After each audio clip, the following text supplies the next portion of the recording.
मी आता 10वी शिकत आहे.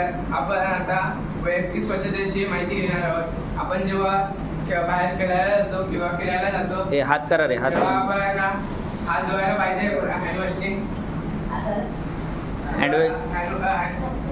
हँडवॉशने हात धुवायला पाहिजे.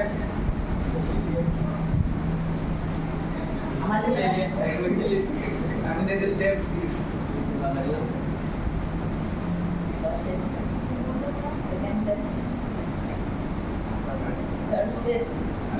थर्ड स्टेप फोर्थ स्टेप आहे. याचे टोटल 6 स्टेप आहेत. हा 5वा स्टेप आहे.